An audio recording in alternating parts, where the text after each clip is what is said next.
बहुत बहुत स्वागत आपका अनादि टीवी पर। मैं हूं आपके साथ पारुल। आप सभी दर्शकों को शारदीय नवरात्रि की बहुत बहुत शुभकामनाएं।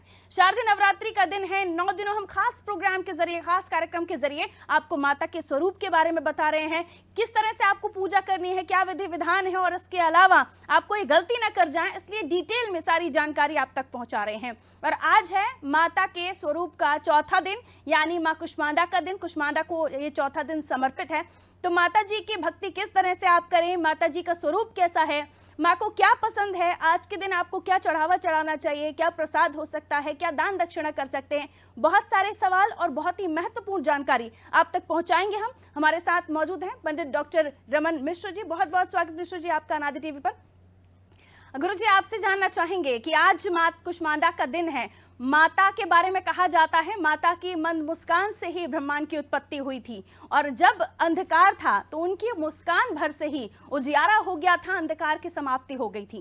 तो ऐसी माँ का, ऐसी माता रानी का, ऐसी भगवती माँ का जिक्र आज हम कर रहे हैं, और उनके स्वरूप के बारे में मैं आपसे जानना चाहती हूँ कि माता का स्वरूप कैसा है और माता की भक्ति करने के लिए क्या कुछ किया जा सकता है, माँ को क्या पसंद है। सबसे पहले शुरुआत में माँ के स्वरूप से करना चाहूंगी। कैसे माँ का नाम कुष्मांडा पड़ा, इसके पीछे कहानी क्या है? आपके सभी दर्शकों को नवरात्र पर्व की बहुत बहुत शुभकामनाएं। आपका ये जो विमर्श है ये बड़ा महत्वपूर्ण है। प्रायः लोगों को बड़ी जिज्ञासा रहती है कि 9 दिन तक जो भगवती की साधना होती है, भगवती का अलग स्वरूप क्या है और प्रत्येक स्वरूप के अनुसार साधना भी क्या बदल जाती है। तो इस दृष्टि से जो आपका कार्यक्रम आयोजित हो रहा है, आप सभी को इस हेतु बहुत बहुत शुभकामनाएं और धन्यवाद। आपने प्रारंभ किया भगवती कूष्मांडा का स्वरूप क्या है, तो इसके पहले हमें थोड़ा सा इतिहास देख लेना चाहिए। इस प्रकार की मान्यता होती है, जैसे कि आपने आरंभ में भी कहा कि भगवती कूष्मांडा की मुस्कान से ही संपूर्ण ब्रह्मांड का उदय होता है। ऐसी मान्यता है कि ब्रह्मा विष्णु महेश जब सृष्टि की उत्पत्ति का एक क्रम चलता है, पुराणों की अपनी कुछ कथाएं हैं, उसके आधार पे हम इन सब चीजों को समझते हैं। तो त्रिदेव जब इस बात का निर्णय करते हैं कि सृष्टि का आरंभ किया जाना चाहिए, तब कूष्मांडा के रूप में एक तत्व हमारे सामने आता है, और भगवती कूष्मांडा तेजस स्वरूप है। वे अत्यंत ऊर्जावान हैं, और जैसे कहा भी ये जाता है कि उनका निवास स्थान तो भगवान आदित्य के केंद्र में है, सूर्य के केंद्र में वे वास करती हैं। इतना तेजस्विता उनके स्वरूप में है, और सहज मुस्कान से वे सृष्टि को प्रकाशमय कर देती हैं। और प्रकाशमय करने का अभिप्राय भी गूढ़ अर्थों में हमें समझना चाहिए। पुराण की जो कथाएं होती हैं वो सिर्फ कथाएं ही मात्र नहीं हैं, उसके माध्यम से हमारे जो ऋषि परंपरा के लोग हैं वे बहुत बड़ा समाज में एक संदेश देना चाहते हैं।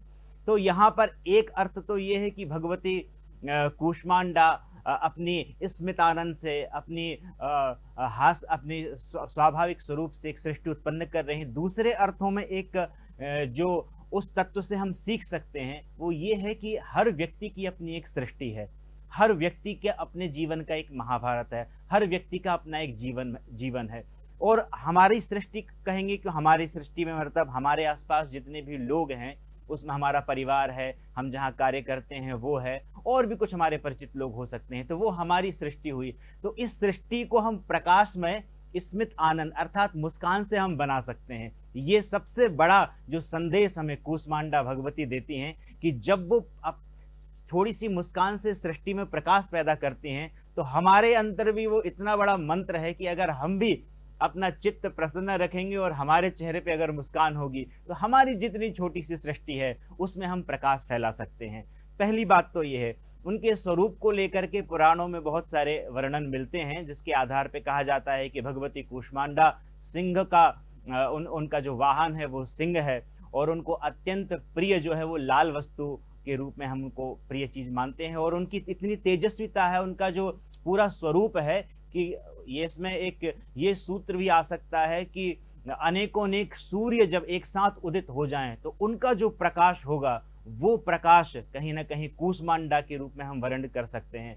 तो वे एक रत्नों का बड़ा दिव्य तेजोमय मुकुट धारण कर रही हैं, अष्टभुजाओं का उनका स्वरूप है जिसमें विभिन्न प्रकार के वो आयुध धारण करती हैं। इस प्रकार से उनका एक स्वरूप का वर्णन हमें पुराणों में प्राप्त होता है। बिल्कुल। तो गुरुजी ने हमें बताया कि किस तरीके से माता का स्वरूप है, अष्टभुजाओं वाली हैं, शेर की सवारी करती हैं और साथ ही लाल रंग पसंद करती हैं। तो पंडित जी, अब हम चाहेंगे हमारे दर्शकों को बताइए कि किस तरीके से वो तैयारी करें, माँ का चढ़ावा क्या होगा, माँ को किस तरीके की चीज़ें पसंद हैं, वो क्या चढ़ाएंगे और प्रसाद में क्या कुछ बनाया जा सकता है। लोग आजकल बाहर का खरीदते हैं, लेकिन हमारे हिसाब से हम तो यही कहते हैं हर बार हर कार्यक्रम में कि आप घर की बनी वस्तु या घर की बनी प्रसाद ही जो है माता रानी को चढ़ाएं तो बहुत ज़्यादा अच्छा होगा। बहरहाल फिर भी आपके ऊपर निर्भर करता है। पंडित जी, क्या चढ़ावा हो सकता है, माँ को क्या पसंद है, और जो भक्त हैं, जो श्रद्धालु हैं, जो माँ की भक्ति कर रहे हैं, वो क्या कुछ ऐसा चढ़ाएं कि माँ प्रसन्न हो जाएं।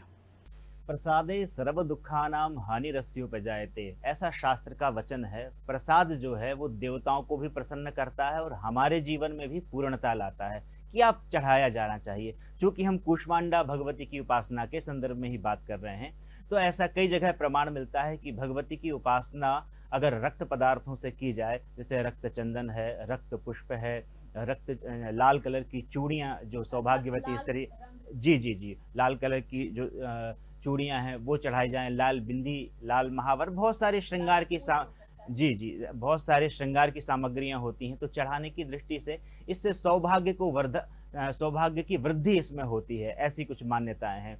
दूसरा, किसी भी देवता की जब हम साधना करते हैं, उस देवता से संबंधित जो उसके गुण हैं या उसमें जो तेजस्विता है, वो भी जो आराध्य देव है उसके जो उपासक व्यक्ति है उसमें उन चीजों का, उन गुणों की वृद्धि होती है।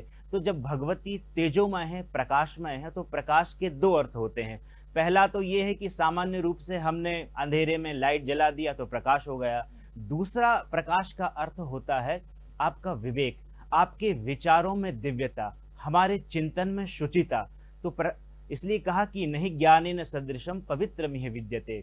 सबसे बड़ा प्रकाश वो है जब व्यक्ति में एक सद्विवेक जागृत हो जाए, वो सबसे बड़ा प्रकाश है। जब आपके अंदर ही आप आत्मानंद में पहुंचते चले जाएं, और कहीं ना कहीं सारी उपासना इसी केंद्र पर आधारित होती है कि व्यक्ति अपने अंदर आनंदित रहे, तो बाहर के जगत में भी वो सुख समृद्धि को प्राप्त हो सकता है। तो जब हम भगवती कूष्मांडा की साधना करते हैं, तो ये एक सबसे बड़ा जो हमारे अंदर परिवर्तन आता है वो ये है कि हमारे चित्त में प्रकाश की शक्ति विकसित होती है।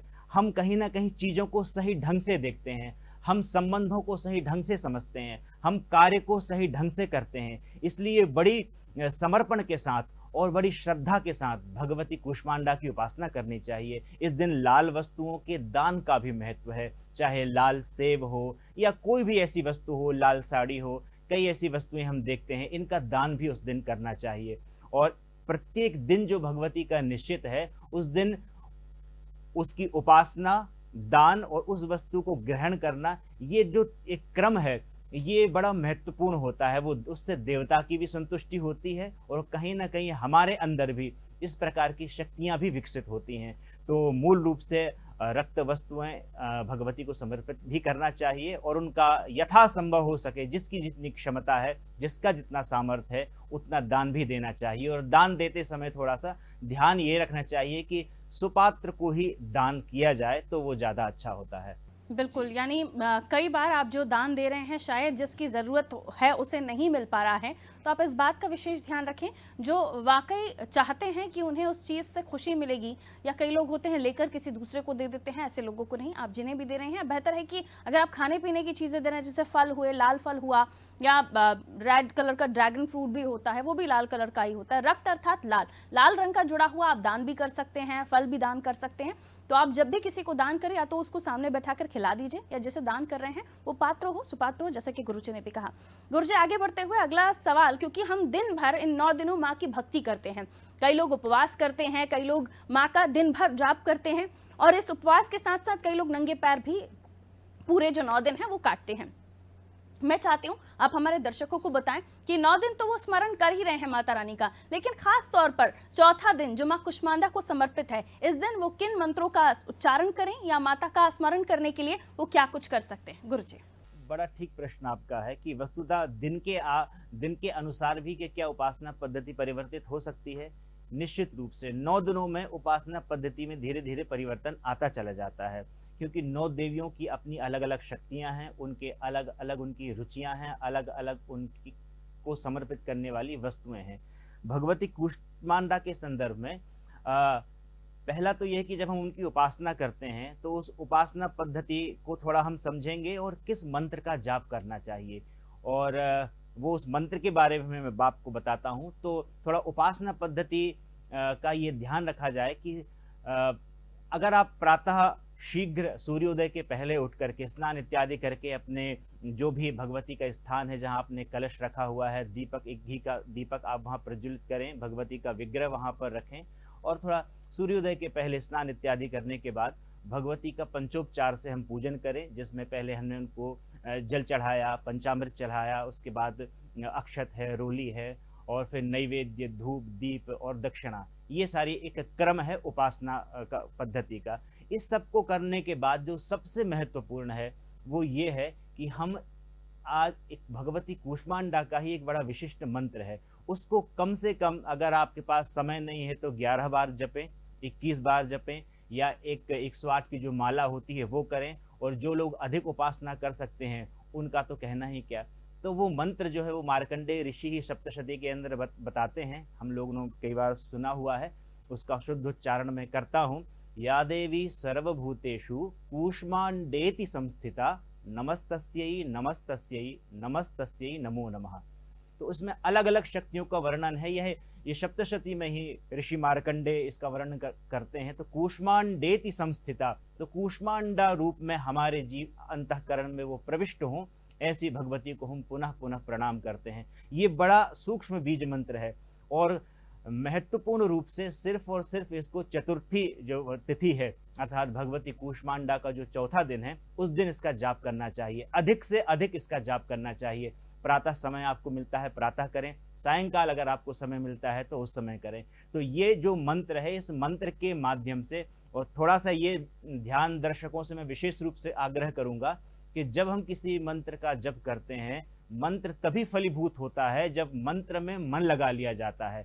मंत्र और मन अलग हो जाएंगे तो उसका लाभ भी हमको कम मिलता है, या उतना नहीं मिल पाता जितना हमें मिलना चाहिए। तो मंत्र और मन को जोड़ करके इसका जप करें, बड़ा दिव्य आशीर्वाद और दिव्य कृपा भगवती की हमें प्राप्त होगी, ऐसा मेरा विश्वास है। बिल्कुल, मन लगाने से गुरुजी का मतलब ये भी है कि आजकल के हम जनरेशन को देख रहे हैं कि मोबाइल छूटता नहीं है। तो जब आप माँ की भक्ति करें तो आप कोशिश करें कि आपका मन कहीं और ना लगे, फिर आपका मोबाइल ही क्यों ना हो, तो उससे थोड़ी सी दूरी बनाए उस वक्त के लिए जब आप माता की भक्ति कर रहे हो, उनकी आरती कर रहे हो, पूजा कर रहे हो, या बीज मंत्र जो कि गुरुजी ने हमें बताया उसका उच्चारण कर रहे हो। तो थोड़ा सा ध्यान दीजिए, पूजा पाठ में मन लगे, मन साफ हो और आपकी श्रद्धा हो माता रानी के प्रति, तो जरूर आपकी मनोकामना पूरी होती है।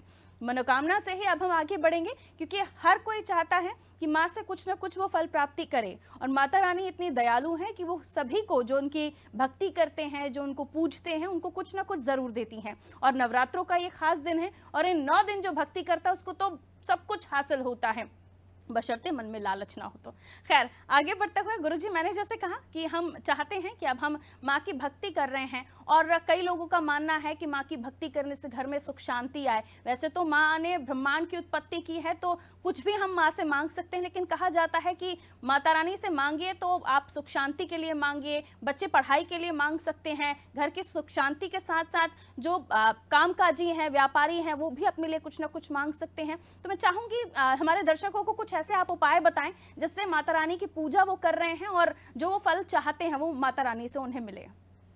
कलौ चंडी विनायको, ये कुछ संस्कृत साहित्य में एक बहुत महत्वपूर्ण शब्द हमें मिलता है कि कलिकाल जो है, कलयुग का जो समय है, या जो वर्तमान का समय है, इसमें ऐसा माना गया है हमारी परंपरा में कि चंडी और विनायक, चंडी का मतलब होता है भगवती दुर्गा, और विनायक मतलब श्री गणेश, ये कलिकाल में सबसे ज्यादा फल देने वाले देवता हैं दोनों। इसलिए आपने देखा होगा कि कई बार 9 दिन जो है वो अन्य किसी देवता की ऐसी झांकी या ऐसी आराधना नहीं होती जैसी भगवान गणेश और भगवती दुर्गा की होती है। तो ये कलिकाल के बड़े महत्वपूर्ण देवता हैं। महत्वपूर्ण कैसे हो जाते हैं कि देखिए, ये जो जीवन है ये 3 प्रकार के दुखों से ग्रसित है, आधि दैविक, आधि भौतिक और आध्यात्मिक। विश्व का हर एक व्यक्ति इन तीनों दुखों से दुखी है। इन दुखों के निवारण के लिए अनंत उपाय हमारे शास्त्रों में मिलते हैं और हमारी पूजा पद्धति में मिलते हैं और विधि विधान में मिलते हैं। इन तीनों प्रकार के दुखों से मुक्ति के लिए अन्य देवताओं की साधना करने से जितना देर में आपको फल मिलेगा, उतना ही शीघ्र कलौ चंडी विनायक भगवती की उपासना करने से उतना ही हमें को शीघ्र इन दुखों से मुक्ति का साधन मिलता है। तो 3 प्रकार के दुख हैं, इसमें पूरी मानवता इन दुखों से दुखी है। इसलिए भगवती की उपासना जिस रूप में भी अगर हम करते हैं, तो छोटी सी उपासना से आपके उन कष्टों से और दुखों से मुक्ति हो सकती है। अब इसमें एक क्रम देखें तो मैं एक क्रमशः इन चीज़ों के संदर्भ में थोड़ी सी बात कर देता हूं कि कौन से दर्शक जो हैं वो किस प्रकार से भगवती की उपासना करें, ताकि उन्हें उससे संबंधित वो जो पुण्य है, वो जो लाभ है या जो सुख समृद्धि है वो प्राप्त हो सके। सबसे पहले मैं विद्यार्थियों के संदर्भ में बात करता हूं।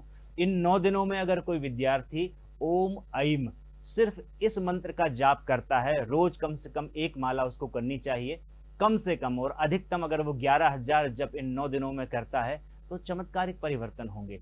ये वो विद्या के क्षेत्र में कहीं ना कहीं अगर कोई स्लो लर्नर है तो वो फास्ट लर्नर होंगे। जिन लोगों का थोड़ा मन नहीं लगता है, जिन बच्चों के संदर्भ में बात कर रहा हूँ, जो बच्चे ठीक से पढ़ नहीं पाते हैं, उनकी पढ़ाई में रुचि भी बढ़ेगी और कहीं ना कहीं उनकी एकाग्रता भी बढ़ेगी। तो इस मंत्र के द्वारा वो सरस्वती शक्ति को जागृत करते हैं अपने अंदर और उस दिशा में बढ़ेंगे।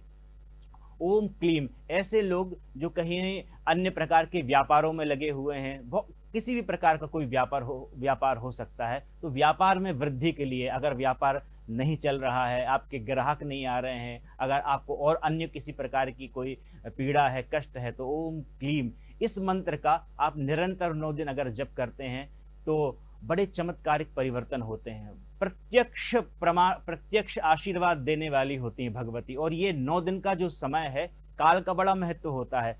इन 9 दिनों में छोटी सी छोटी साधना आपको अनंत गुना फल देने वाली हो जाती है। तो जो व्यापार से जुड़े हुए हमारे भाई बंधु हैं, उन्हें ये साधना करनी चाहिए।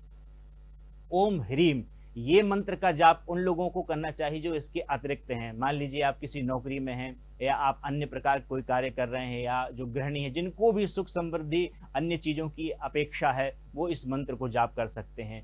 और संपूर्ण रूप से जो थोड़ा हमारे उत्तरार्ध के जो वृद्ध लोग हैं, वो ओम ऐम ह्रीम क्लीम चामुंडाय विच्चे अगर ये करते हैं तो उनका मन शांत होगा और आने वाला जो जीवन है, जो वृद्धावस्था के लोग हैं, उनको इस मंत्र का जाप करना चाहिए। क्योंकि कहीं ना कहीं जीवन का चरम जो उद्देश्य है और परम जो उद्देश्य है, वो ये है कि हर प्रकार से इन तीनों प्रकार के दुखों से हम अंत में मुक्त हो जाएं और एक आत्मानंद की स्थिति में पहुंच जाएं। तो ये एक स्वर्णिम काल होता है जब आप भगवती के विभिन्न रूपों की उपासना करके आप देखते हैं, स्वयं इस चीज का अनुभव करते हैं कि आप में ऊर्जा का संचार हो रहा है और आप इन दुखों से मुक्त होकर के एक सुखी, आनंदित और समृद्ध जीवन जीने लगे हैं।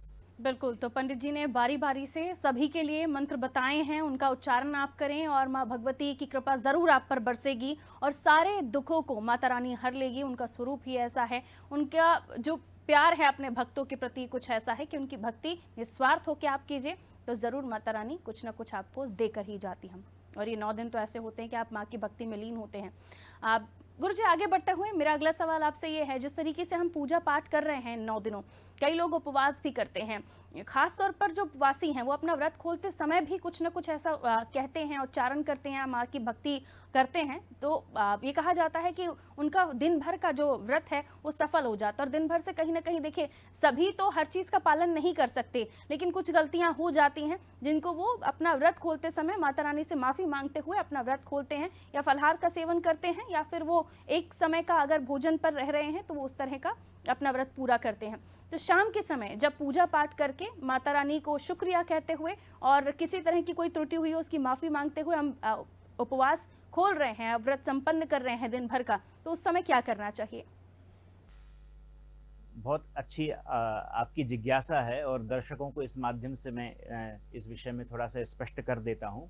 देखिए, भावग्राही भगवती भाव को ग्रहण करने वाली है। अगर कुछ विधि विधान में कुछ अज्ञानतावशात अज्ञानतावशात शब्द का मैं प्रयोग कर रहा हूँ। अगर कुछ विधि विधान में हमसे कुछ त्रुटि भी होती है तो कहते हैं वो भाव को देखने वाली, वो इंटेंशन जिसे हम कहते हैं, उसको ग्रहण करने वाली शक्ति है भगवती। तो इस दृष्टि से कुछ कहीं चूक होती है तो उसका बहुत ज़्यादा किसी प्रकार का पश्चाताप नहीं करना चाहिए। कहा भी जाता है कुपुत्रो जायेत क्वचिदपि कुमाता न भवति। किसी भी अगर पुत्र भले ही कुपुत्र हो जाए लेकिन माता कभी कुमाता नहीं होती। तो आपके द्वारा जो भी साधना की जा रही है, भगवती निरंतर आपके सद्भाव को देख करके मूल्यांकन करती हैं और उनके द्वारा जो आपका आपके श्रद्धा और भाव से की हुई आपकी जो साधना है उसके आधार पर ही वे हमारे जीवन में स्वयं उतरती हैं और हमें दिव्य आशीष प्रदान करती हैं। तो ऐसी भगवती की साधना हम शुद्ध मन से, शुद्ध अंतःकरण से अगर करते हैं और कहते हैं पत्रम पुष्पम फलम तोयम यो में भक्त्या प्रयच्छति तदहम भक्त्युपमश्नामि प्रियतात्मनः। इस सद्भाव से अगर उनको जो भी समर्पित किया जाता है तो वे प्रत्यक्ष रूप से हमारे जीवन में आशीष प्रदान करती हैं। बस यही सद्भाव मेरा सभी भक्तों के लिए रहेगा। पंडित जी, एक और प्रश्न जो बहुत महत्वपूर्ण है, मुझे लगता है कि आज के इस दौर में सभी को इस बारे में जिज्ञासा होगी कि हम उनकी बात तो कर रहे हैं जिनके ज़िंदगी में कष्ट है या कोई परिस्थितियां ऐसी हैं कि वो माता रानी से कुछ ना कुछ मांगना चाहते हैं, उनके घर में सुख शांति की बात करते हैं। लेकिन कई लोग ऐसे हैं जिनके घर में सुख शांति है लेकिन कई जगहों पर ऐसा होता है कि उनके काम बनते बनते बिगड़ते हैं, यानी उसे आप नज़र भी कह सकते हैं। या इन दिनों कई ऐसे लोग होते हैं जो गलत क्रियाएँ करते हैं, तंत्र क्रियाएँ करते हैं, उनसे होने वाला नुकसान। तो ऐसे दिनों में, इन दिनों में खासतौर पर माता रानी के इतने दिव्य, इतने अच्छे दिन हैं, तो हम क्या कुछ ऐसा कर सकते हैं जो हमारे परिवार को, हमारे घर को नज़र से बचाए? देखिए, ये कुछ विचित्र प्रकार की सामाजिक मान्यताएं हैं। थोड़ा शास्त्र की गहराई में समाज नहीं जाता है, स्वाध्याय की प्रवृत्ति लोगों में नहीं रही है। हम लोगों में से बहुत सारे लोग हैं जो इतना गहरा स्वाध्याय नहीं करते हैं जिसमें बहुत गहराई से कई विषय वस्तु हमारे यहाँ पे हैं। यदा सत्वे प्रवृद्धेतु प्रलयम याति देहभृत, इस प्रकार का एक हमें शास्त्र वचन मिलता है कि सत्व की जो शक्ति होती है, या यूं कहा जाए कि जो सात्विक उपासना होती है, उससे श्रेष्ठ कोई उपासना नहीं है। अगर व्यक्ति सात्विक उपासना कर रहा है तो ना वहाँ तांत्रिक उपासना कार्य करेगी, ना वहाँ राजसिक उपासना कार्य करेगी। वो शक्ति इतनी समृद्ध शक्ति होती है। तो इस प्रकार की कई बार हम लोग सुनते हैं कि